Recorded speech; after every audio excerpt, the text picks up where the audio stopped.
नमस्कार, मैं हूं आशीष चित्रांशी और आप देख रहे हैं the news launcher. Mid day मुद्दा विद अशोक वानखेड़े। भारत की सरकार, मोदी जी की सरकार ऐलान कर चुकी है कि भारत और पाकिस्तान में सीज फायर हो चुका है। खुद विदेश सचिव ने ब्रीफिंग की, एक शॉर्ट ब्रीफिंग, और सीज फायर का ऐलान। इंडियन एयरफोर्स ने ऑफिशियल ट्वीट किया है, कोई अफवाह नहीं, ऑफिशियल ट्वीट हम आपको दिखाएंगे कि ऑपरेशन सिंदूर अभी जारी है। पाकिस्तान की तरफ से ब्रीफिंग करने के लिए वहां का प्रधानमंत्री, रक्षा मंत्री, विदेश मंत्री सब सामने आए। भारत की तरफ से लगातार इतने दिनों में जो ब्रीफिंग हुई है, उस ब्रीफिंग में विदेश सचिव आए और हमारी दो जाबाज बहनें आए। इस देश में आखिर इतना कंफ्यूजन क्यों फैला रखा है? इस देश में आखिर चल क्या रहा है? सरकार या सर्कस? इंडियन एयरफोर्स कर रही है ऑपरेशन जारी और सरकार कर रही है सीज फायर। दोनों में से एक ही हो सकता है। और अगर दोनों में से दोनों एक साथ समानांतर चल सकते हैं कि ऑपरेशन भी चल रहा हो, सीज फायर भी चल रहा हो, तो उसका तरीका देश को समझाया जाए।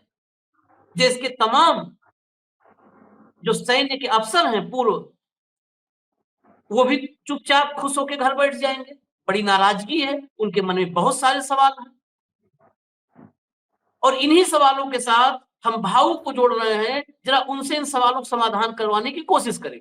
कंट्रोल रूम जोड़िए जरा भावुक को फटाफट। स्वागत है बाबू आपका। सीधा सबसे पहले हम आपको फोटो दिखाएंगे। कौन सी फोटो? पहले ट्वीट नहीं, पहले फोटो दिखाएंगे। दिल्ली में बड़ी भारी मीटिंग चल रही, उस मीटिंग की फोटो दिखाएंगे। ये मीटिंग देखिए, मोदी जी हैं, तीनों सेनाओं के प्रमुख हैं, सीडीएस हैं, राजनाथ सिंह हैं, एस जयशंकर हैं, ये सारे मौजूद हैं इस मीटिंग में। विदेश सचिव से लेकर के विदेश मंत्री, रक्षा मंत्री, तीनों सेनाओं के प्रमुख और सीडीएस। जब ये मीटिंग चल रही थी, हटा दीजिए इस फोटो, ये मीटिंग चल रही थी, सीज फायर के बाद ये मीटिंग चल रही थी और समानांतर तीन काम चल रहे थे। मीटिंग मोदी जी की चल रही थी, मोदी जी के पालतू गिद्ध मीडिया में लगातार मास्टर स्ट्रोक बताया जा रहा था। अंग्रेजी के जो 26 अल्फाबेट हैं, उसमें से अंग्रेज कुछ दिन में यू को बाहर कर देंगे, क्योंकि यू बहुत शर्मिंदा है।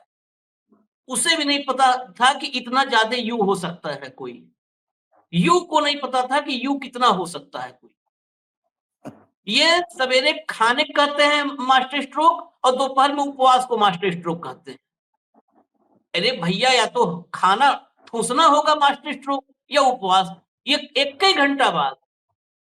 और पहले जो आदमी पहले भर पेट आकंठ यहां तक ठूस लेता है 11 बजे, उसको मास्टर स्ट्रोक बताते हैं, और 12 बजे उसी के उपवास को मास्टर स्ट्रोक बताते हैं जो यहां तक ठूस चुका है। उसी, ये कल्पना से परे है। अब जरा इंडियन एयरफोर्स का ऑफिशियल ट्वीट लाइए स्क्रीन, ऑफिशियल ट्वीट लाइए। ये देखिए इंडियन एयरफोर्स का tweet. The Indian air force has successfully executed its assigned task in Operation Sindoor with precision and professionalism.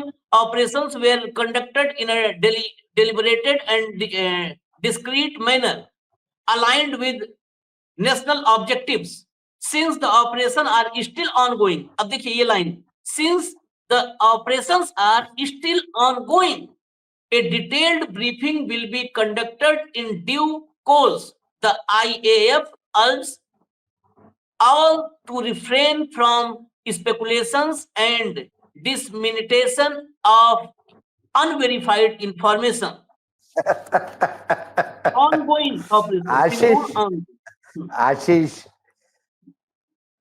हमारे जो विदेश मंत्रालय के सचिव है, मुझे उन पे दया आ रही है, क्योंकि वो स्पेकुलेशन फैला रहे हैं कि सीज फायर हो गया है। डिफेंस मिनिस्ट्री के स्पोक्स पर्सन सीज फायर की बात करते हैं, वो मिस इन्फॉर्मेशन फैला रहे हैं। जो पूरे देश का सरपंच बना हुआ है डोनाल्ड ट्रंप, वो भी मिस इन्फॉर्मेशन फैला रहा है और वो स्पेकुलेशन कर रहा है कि सीज फायर हुआ है। ऑपरेशन सिंदूर जारी है, और जारी है ही नहीं, in due course of time Indian air force उसको ब्रीफ करेगा। आशीष, हम्म। मुझे मुझे अब वो मुख्यमंत्री नरेंद्र मोदी जी याद आते हैं, जो अक्सर अलग अलग चैनलों के कॉन्क्लेव में आके बड़ी बड़ी बड़ा भाषण देते थे, इंप्रेसिव, और उसमें कहते थे कि मनमोहन सरकार में पॉलिटिकल पैरालिसिस है, पॉलिसी पैरालिसिस है। एक मंत्रालय को पता नहीं होता दूसरा मंत्रालय क्या कर रहा है, तीसरा मंत्रालय क्या कर रहा है, एक दूसरे के खिलाफ कोर्ट में जाते हैं। ये पैरालिसिस है एडमिनिस्ट्रेशन का। मोदी जी, आप ही के शब्द में आप ही को समर्पित कर रहा हूं, विदेश मंत्रालय को मालूम नहीं एयरफोर्स क्या कर रहा है, एयरफोर्स को मालूम नहीं डिफेंस मंत्रालय क्या कर रहा है, ट्रंप को मालूम नहीं ये दो देश क्या कर रहे हैं, इन दो देशों को मालूम नहीं ट्रंप क्या कर रहा है, पाकिस्तान के प्रधानमंत्री को मालूम नहीं उसका फोर्स क्या कर रहा है, भारत के प्रधानमंत्री को मालूम नहीं कि सीज फायर है या नहीं। जनता हाथ ऐसे लेके बैठी है, सीज फायर हो गया कि नहीं नहीं नहीं नहीं हुआ, नहीं हुआ नहीं हुआ नहीं हुआ, रुक जाओ रुक जाओ रुक जाओ। आपने सही कहा, ये सर्कस चल रही है, सर्कस चल रही है। और ऐसी घड़ी में जहां पूरा देशवासी सांस रोक के बैठा है, मैं बार बार कहता हूं कि जो फौज के सिपाही मेरे भाई तैनात है सीमाओं पे, जो रात दिन मेहनत करके इस सीमाओं की सुरक्षा करते हैं ताकि देश के 145 करोड़ लोग सुरक्षित रहे, लेकिन वो भी जानते हैं कि 145 करोड़ लोग भी सोते नहीं जब युद्ध की स्थिति होती है।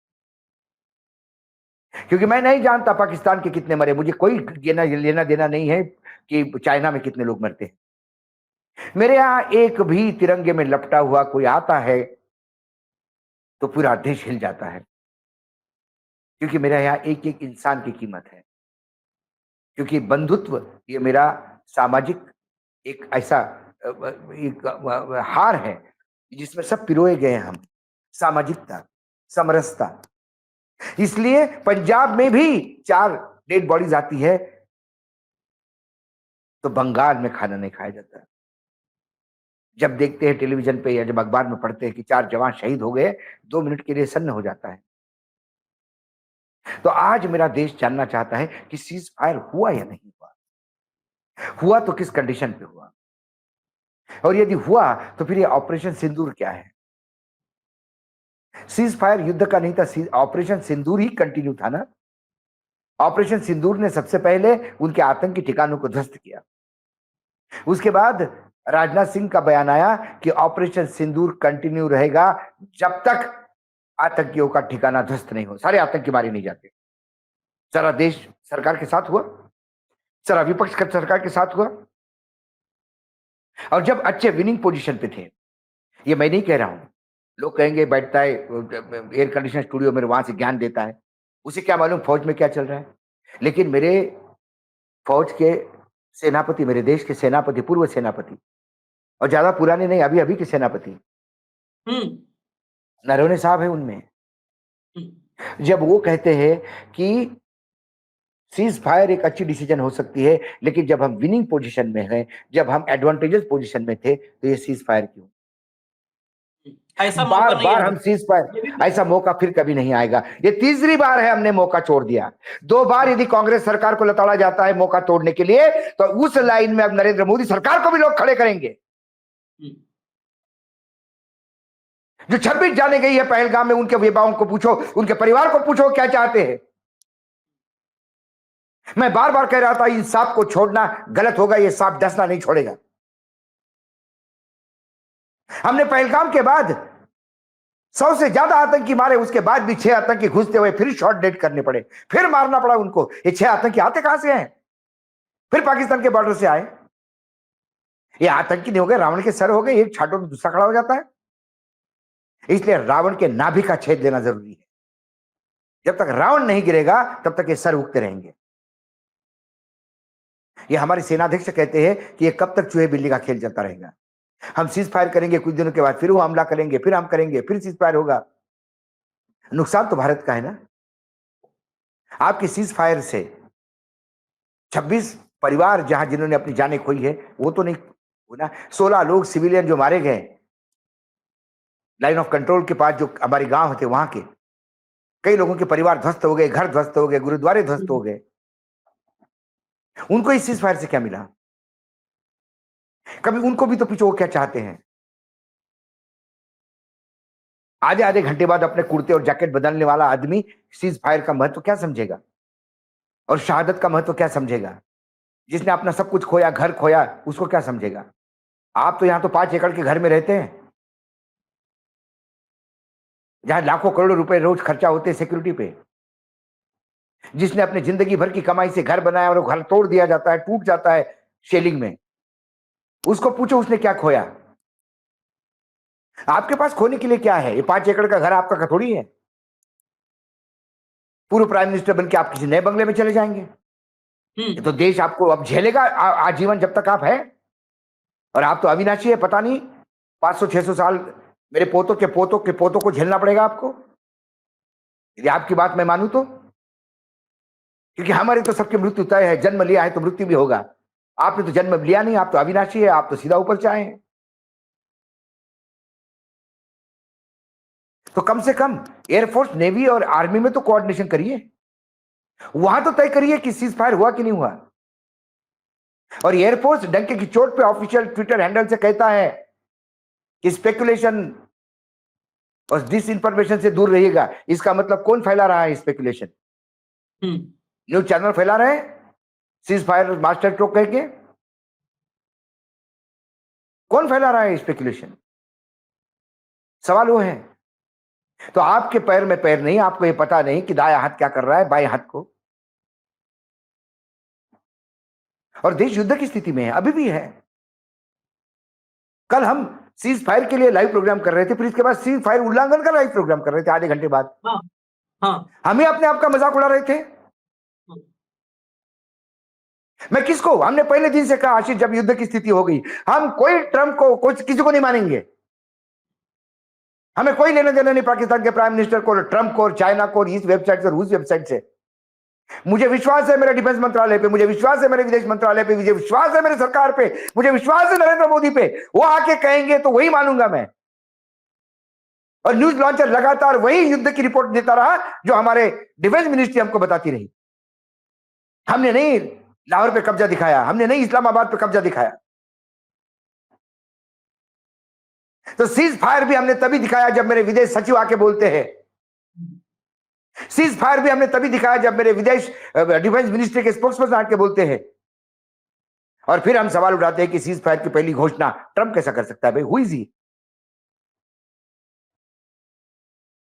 पाकिस्तान का प्राइम मिनिस्टर बोलेगा वो तो अपने देश के लिए बोलेगा। मेरा प्राइम मिनिस्टर क्यों नहीं ट्वीट करता कि मेरे प्राइम मिनिस्टर ने अपने आप को गिरवी रख दिया है ट्रंप के यहां कि भाई साहब आप ही मेरे लिए ट्वीट करिए। बाकी एक्टर एक्ट्रेस की शादी का ट्वीट होता है, किसी ने सेंचुरी मारी क्रिकेट में तो ट्वीट होता है। सीज फायर जैसा इंपॉर्टेंट चीज प्राइम मिनिस्टर ट्वीट नहीं करते, वो ट्रंप साहब के लिए छोड़ते हैं कि भाई साहब मुहूर्त हो लिया, आप बड़े हैं, आप ही के हाथ से होने दो। ये मेरे देश का सवाल है, मेरे भविष्य का सवाल है, मेरे आने वाली पीढ़ी का सवाल है। और यदि आपको मेरा भाग्य विधाता अभी इस देश का बनाया है तो हम सब ने बनाया है। आपको लगता होगा ऊपर से आप आए आज जन्म में हैं, हमको मालूम है आपने जन्म लिया है। तो आज ये, और इसके बाद सब मौन है। रक्षा मतलब रक्षा मंत्रालय जिन्होंने, विदेश सचिव जिन्होंने कहा सीज फायर है, he should come forward and clarify कि आई एम सॉरी, मैं स्पेकुलेट कर रहा था। Air force is right. जब ये ट्वीट इंडियन एयरफोर्स ने किया उस वक्त मोदी के सामने दोनों मंत्रालयों के मंत्री बैठे हुए थे। विदेश मंत्रालय के तरफ से एस जयशंकर थे, जिस मंत्रालय के सचिव ने कहा कि सीज फायर हो गया है, और इंडियन एयरफोर्स यानी रक्षा मंत्री राजनाथ सिंह, दोनों मंत्री बैठे हैं प्रधानमंत्री के साथ, और इंडियन एयरफोर्स ने कहा कि ऑपरेशन सिंदूर जारी है।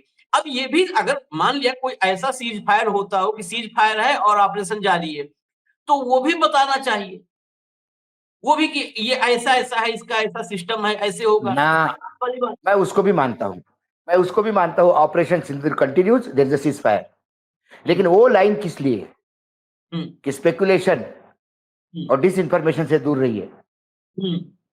वो कौन सा स्पेकुलेशन है, वो कौन सा डिसइंफॉर्मेशन है? इसका मतलब सीज फायर ये डिसइंफॉर्मेशन है, स्पेकुलेशन है।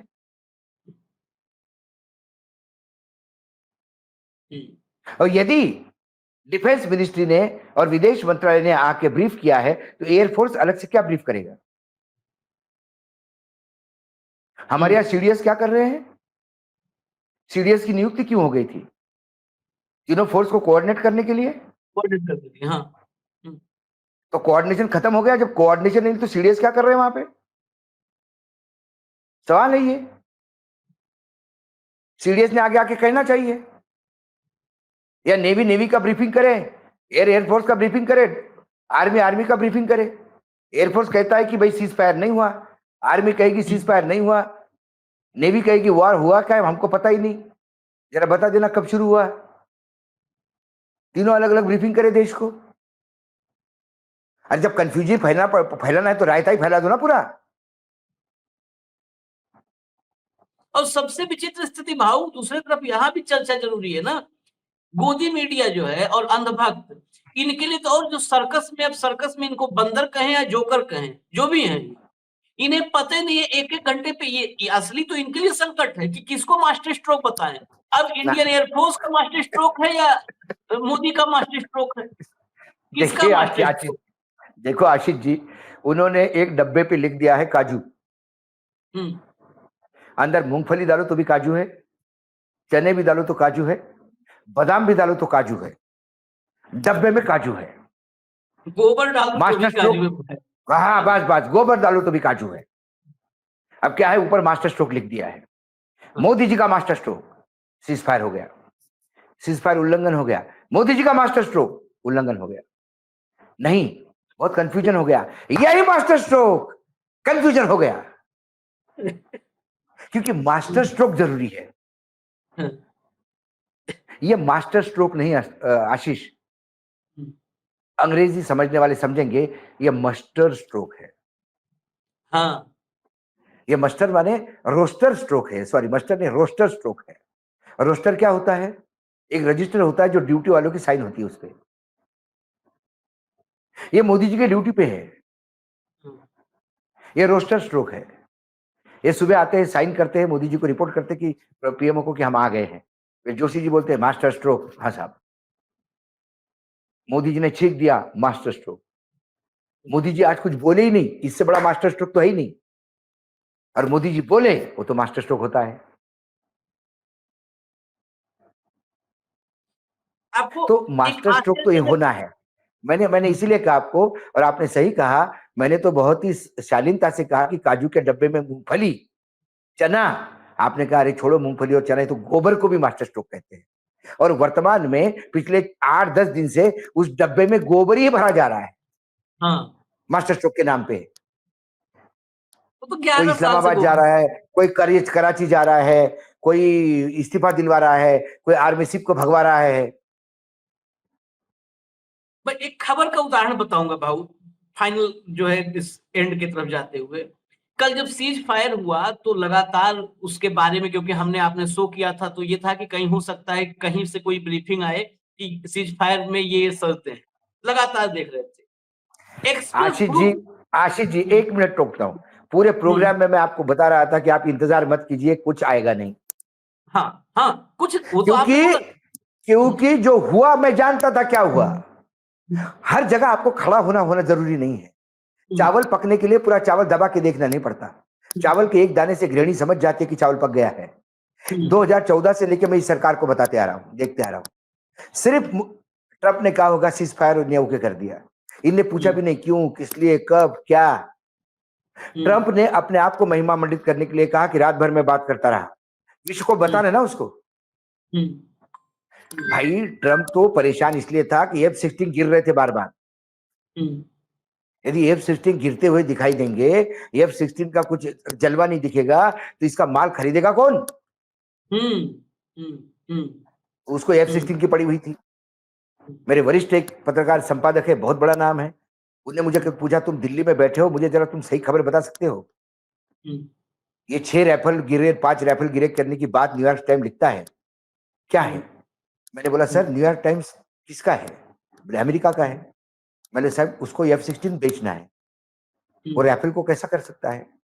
जैसा हमारा रामदेव बाबा, हर जगह रामदेव बाबा बैठा हुआ है, जैसा रामदेव बाबा अपना ड्रिंक बेचने के लिए रूह अफ़ज़ा को गलत कहता है,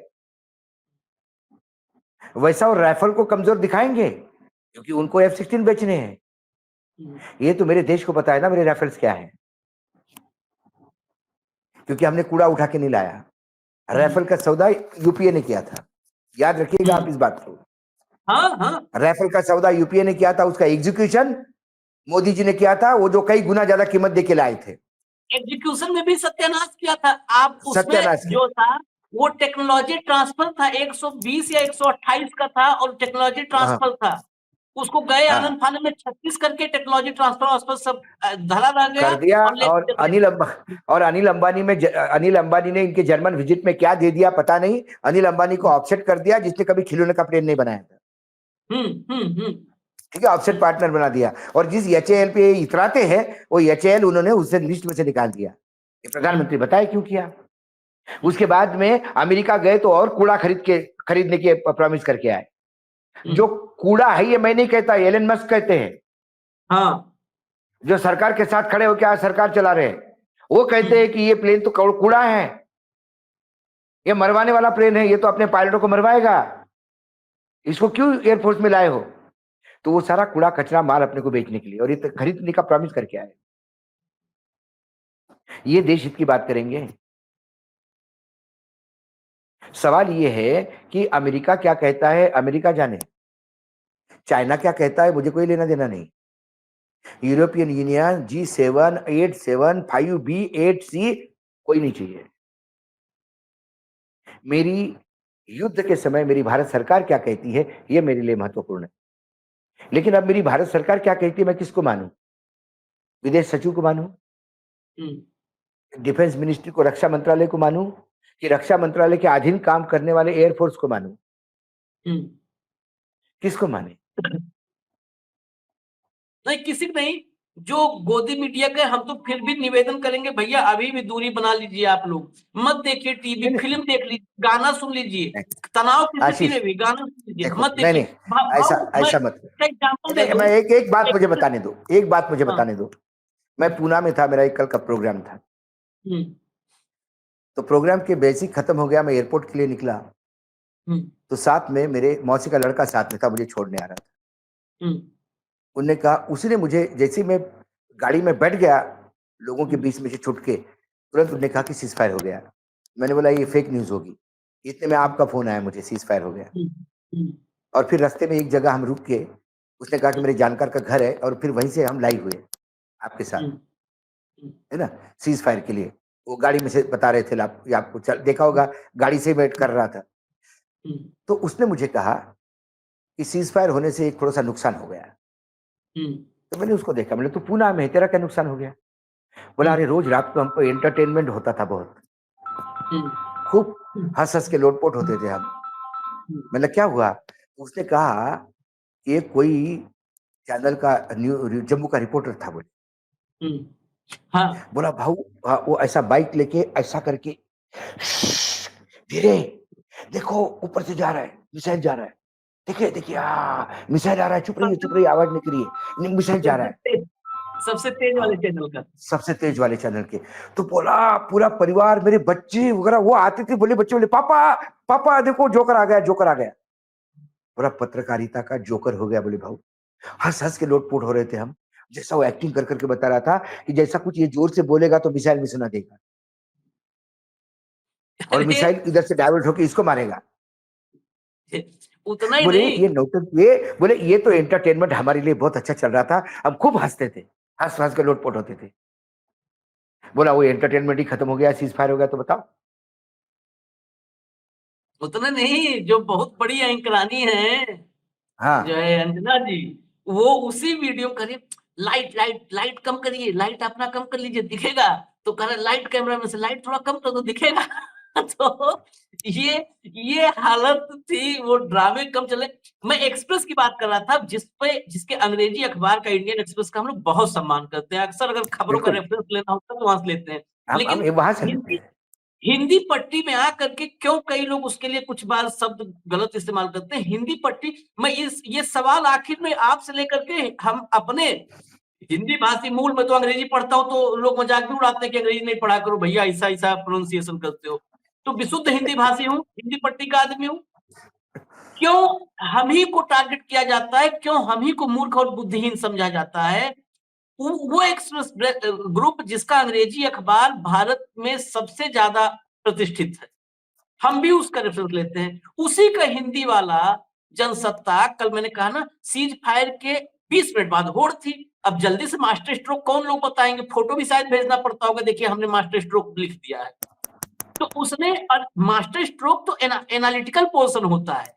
पत्रकारिता को जो लोग जानते होंगे वो हाँ, समझेंगे, एनालिटिकल पोर्शन है कि हमें आप मास्टर विश्लेषण क्या स्ट्रोक बताएंगे। क्यों, मास्टर क्यों स्ट्रोक क्यों, ये बताना पड़ता है। क्यों बता? तो उसने ऊपर लिख दिया, लिखा उसने ऊपर कि सीज फायर से दुनिया भर में, सीज फायर का ऐलान से दुनिया भर में बढ़ा भारत का दबदबा। कैसे ये सीज फायर भारत के लिए वो बन गया, मतलब एक मास्टर स्ट्रोक बन गया, समझिए पूरा। हम कहे 15 मिनट के अंदर इसने सबसे पहले बताया मास्टर स्ट्रोक। जरा खोल के खबर पढ़ता हूं। जब खबर खोला मैंने तो नीचे पता है भाऊ क्या लिखा था? स्क्रीनशॉट मैं ऑफिस में लेकर रखा हूं। क्या लिखा था नीचे? ये ब्रेकिंग न्यूज है, आगे अपडेट की जा रही है। हमने सर फोड़ लिया, हम 2-3 जो बच्चे ऑफिस में बुलाए, हमने बताओ ये एक्सप्रेस ग्रुप का हिंदी वाला है, एक सही हिंदी में आया, कोई सही नहीं नहीं, गोबर हो गया। वाकई ये क्या है, इतनी होड़ लगी हुई है मूर्ख बनाने की। हिंदी दर्शकों को मूर्ख बनाने का एक ठेका लेके रखा है हर एक ने। तेरे से बड़ा मूर्ख मैं बनाता हूँ, तेरे से जल्दी मैं मूर्ख बना रहा हूँ। बताओ, जिसके पास खुद के पास अखबार खबर का अपडेट नहीं है, ब्रेकिंग न्यूज है। हमने इसको मास्टर स्ट्रोक भी नहीं बोला, हमने कुछ नहीं बोला, लेकिन इस सीज फायर के बाद तुरंत जो सवाल मेरे मन में आए, सवाल तुरंत एक पत्रकार होने के नाते उन सवालों को हमने सामने रखा। हमने ये भी कहा कि इन सवालों के जवाब अपेक्षित है पीएमओ से, प्रधानमंत्री जी से। यदि इस सवालों के जवाब सही मिल गए तो इन्हीं प्रधानमंत्री के ऊपर आधा घंटा कार्यक्रम करके उनकी जय जयकार करेंगे, क्योंकि इतना बड़ा अचीवमेंट मैं मानूंगा उन्होंने किया। लेकिन इन सवालों के यदि जवाब दे नहीं पाए तो फिर ये सरेंडर है क्या?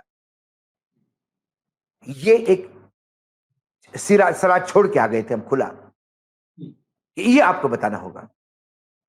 हमने भी इसको मास्टर स्ट्रोक नहीं कहा, हमने इसको गलत भी नहीं कहा, लेकिन कुछ सवाल उठे इमीडिएटली।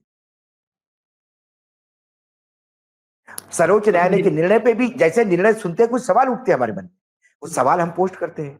यदि पूरा केस पढ़ने के बाद जो 40 पन्ने का, 200 पन्ने का, 1200 1800 पन्ने का जो रिपोर्ट होता है, वो जाने के बाद यदि मेरे सवालों के जवाब मिलते हैं तो हम सैल्यूट करते हैं। हमने कई बार ऐसे लोगों को भी सैल्यूट किया है इसी प्लेटफॉर्म के, जो इस लायक भी नहीं थे, बाद में हक दिए उनको भी सैल्यूट किए हम, क्योंकि उस निर्णय को वाकई सैल्यूट करने वाली बात थी। तो आज के डेट में अभी भी कई सवाल पेंडिंग है। मैं एक सीएनएन का क्लिपिंग देख रहा था, उसमें सीएनएन का रिपोर्टर क्लेम करता है कि भारत पहुंचा था व्हाइट हाउस सीज फायर करवाने। मैं उस रिपोर्ट को गलत मानता हूं आशीष, मैं उस रिपोर्ट को गलत मानता हूं, क्योंकि पूरा वेस्टर्न मीडिया अमेरिका को ऊपर करने में लगा हुआ है। लेकिन एक सवाल है भाऊ, मेरा मेरा एक एक, एक इंटरप्शन, एक सवाल। अमेरिका को ऊपर करने में भारत पहुंचा था, पाकिस्तान पहुंचा था, अमेरिका तो वैसे ही ऊपर हो गया। ये यहाँ पर हमारे डिप्लोमेटिक फेल्योर की तरफ फिर आपने इशारा कर दिया। बताइए, मतलब पाकिस्तान के सामने वो सीएनएन, क्या सीएनएन पाकिस्तान के पैसे चल रहा है? शहबाज शरीफ का वहां पर भाई भतीजा बहनोई साला कोई उसमें डायरेक्टर है? सीएनएन सवाल सीएनएन न्यूज चैनल है ना, सीएनएन सवाल भारत में भी है। क्यों वो सवाल यह है, भारत को नीचा दिखा रहा है? एग्जैक्टली उसका भी कारण बताता हूं, उसका मैं कारण बताता हूं। क्योंकि भारत और पाकिस्तान में भारत बहुत एडवांटेजेस पोजीशन में था, भारत हर रोज प्लस हो रहा था, भारत का दबाव पाकिस्तान पे ज्यादा बढ़ रहा था। तो पाकिस्तान रोता हुआ गया, और पाकिस्तान को रोता देख ट्रंप साहब ने बोला ये नहीं होगा, ये नहीं होगा। उनने कहा कि बड़ा आदमी, इन दो पहलवानों में बड़ा पहलवान हमारे पास आया था। इसमें ट्रम्प साहब की इज्जत है ना। पाकिस्तान गया तो क्या पाकिस्तान वैसे भी उनके टुकड़ों पे पड़ रहा है, लेकिन भारत हमारे पास आया था। ये भारत की बदनामी करने का एक षड्यंत्र है। और बार बार जब अमेरिकन वेस्टर्न मीडिया भारत के खिलाफ बोल रहा है, भारत की बदनामी कर रहा है, तब मोदी जी उसी वेस्टर्न मीडिया के सामने नतमस्तक क्यों होते हैं? उसी वेस्ट के सामने नतमस्तक क्यों होते हैं? उसी पश्चिम के तहत क्यों मरते हैं?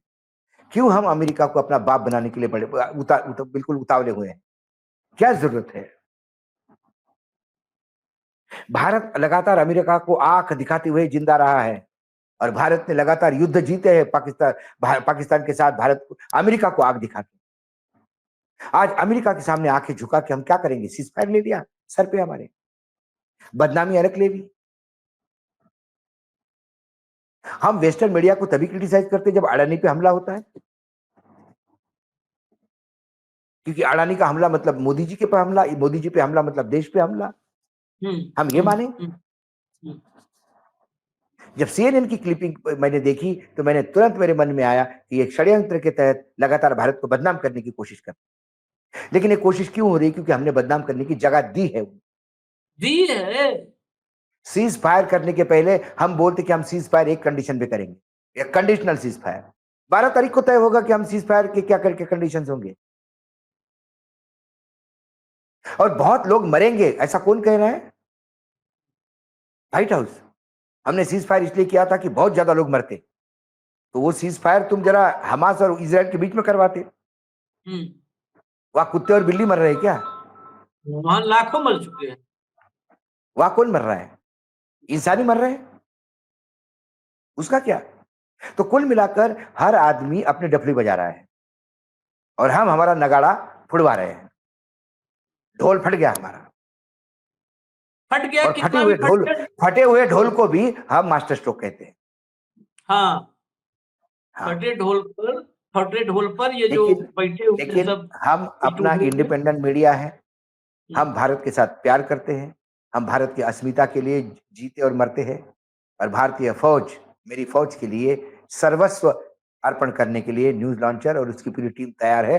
ये मैं आपके बिहाफ पे आशीष जी आज देश को बता रहा हूं। तो लेकिन भारत की अस्मिता के साथ यदि अमेरिका भी खेलेगा तो सवाल तो उठाएंगे। अधिकार अमेरिका को भी नहीं है। भारत की अस्मिता के साथ तो भारतीयों को भी खेलने का अधिकार नहीं देते हम, क्योंकि ये अस्मिता 143 करोड़ लोगों की है, चंद 2-4 लोगों की नहीं है, जो अपने आप को भारत का भाग्य विधाता समझते होंगे। तो आप समझो अपने आप को, देश तय करेगा उसका भाग्य विधाता कौन है, मशीनें नहीं तय करेगी। बिल्कुल। और जो अब ये अभियान चला, इस अभियान से सावधान रहिएगा आप लोग कि देश बचाने से ज्यादा मोदी को ही बचाना है। वही तो कहे, इतने उदाहरण दे दिए। अभी हमारे पिछले कार्यक्रम में कर्नल सिरोही थे, देश के जो है विख्यात रक्षा विशेषज्ञों में है, 35 साल सर्व किया है उन्होंने फौज में अफसर के रूप में। उनके सवाल कितने गंभीर थे, वो कितने गुस्से में थे कि क्या किया है। उन्होंने तो सरेंडर कहा कि मुझे भले मुझको भी कुछ लोग कुछ भी बोल दे। कर्नल सिरोही ने कहा कि मैं इसे भारत की तरफ से सरेंडर मानता हूं, भारत सरकार का। सेना को डाउन किया है इन्होंने, भारत सरकार ने। अब वो कर्नल को भी ये जिनके घर में जो मुर्गा फाइट छोड़ करके मुर्गा लड़ाने छोड़ करके कभी कुछ नहीं किया है, वो कर्नल को, ब्रिगेडियर को भी बताएंगे कि देशभक्त हैं कि देशद्रोही, ये सब बताएंगे। हाँ। और भाजपाई कर्नल सिरोही कहा कि जज्बात से युद्ध नहीं लड़े जाते हैं। बताओ ये हालत है उनकी। जज्बात से नहीं लड़े जाएंगे युद्ध, तो कोई लड़ने जज्बात से युद्ध नहीं लड़े जाते, जज्बात से सिर्फ एंकरिंग की जाती है। हाँ, जज्बात से सब, क्योंकि वहां दिमाग लगाने की जरूरत नहीं है। चलिए, अभी हम फिर आएंगे, क्योंकि लगातार अभी इस भारत पाकिस्तान के तनाव पर बहुत से अपडेट्स है और बहुत से सवाल है। उन सवालों पर चर्चा जरूरी है, तो हम जल्दी ही आएंगे फिर आपके बीच में। एक अंतराल के लिए रुकते हैं, इजाजत दीजिए, नमस्कार।